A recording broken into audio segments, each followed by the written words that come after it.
দেখতে পাচ্ছ কি ওকে ছেড়ে।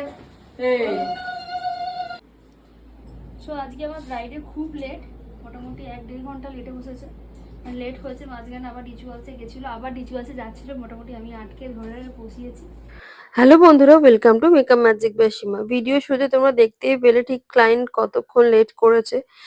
শুধুমাত্র লেট নয়, তারপর আবার মাঝখানে উঠে রিচুয়ালসও করতে গেছিল, তো সেই জন্য অনেকটা লেট হয়েছে। তার জন্য প্রচুর প্রবলেমও হয়েছিল। আমার বাকি যে ক্লায়েন্ট ছিল তাদেরও অনেকটা লেট হয়েছে। তো সবার কাছে আমার একটা হাম্বল রিকোয়েস্ট আছে, প্লিজ যাদের যে টাইমটা দেওয়া হয়েছে তোমরা সেই টাইমটা প্লিজ মেনটেন করো, যাতে আমরা কাজটা ঠিকঠাকভাবে টেনশন ফ্রি ভাবে করতে পারি।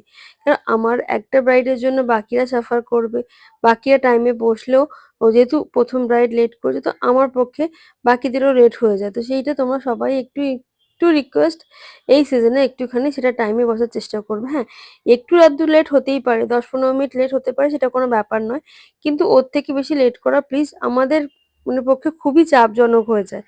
যাই হোক, ক্লায়েন্টও কিন্তু মানে লেট হয়েছিল বটে, বাট ক্লায়েন্ট কিন্তু খুব কোঅপারেটিভ, মানে যতটা সম্ভব ও চেষ্টা করেছে ও আমাদের সাথে কোঅপারেট করার। বাড়ির লোকে মাঝখানে আবার অ্যাকচুয়ালি রিচুয়ালসের জন্য মাঝখানে আবার ডাকছিল, সেখানে আমি মানে ওকে বলছিলাম দেখো আর বেশি তুমি লেট করো না, কারণ ওকে যেহেতু মানে গোধূলি লগ্নে বিয়ে ছিল, তো আমাকে তাড়াতাড়ি ছাড়ার ব্যাপার ছিল। তো সেই ক্ষেত্রে আমি কন্টিনিউ যদি ওকে মেকআপটা না করি, যদি মাঝখানে আমি আবার ছেড়ে দিই, আমি কিন্তু ওকে মেকআপটা শেষ করতে পারবো না।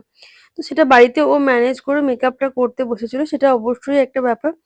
তো যাই হোক, ওকে ওর রিকোয়ারমেন্ট যেমন কিছু ছিল না, ও চেয়েছিল তুমি দিয়ে যা পারো, তোমার যা মনে হয়, তুমি যেটা ভালো বোঝো সেটাই আমাকে করে দিও, আমি সেটা নিয়েই স্যাটিসফাইড হবো।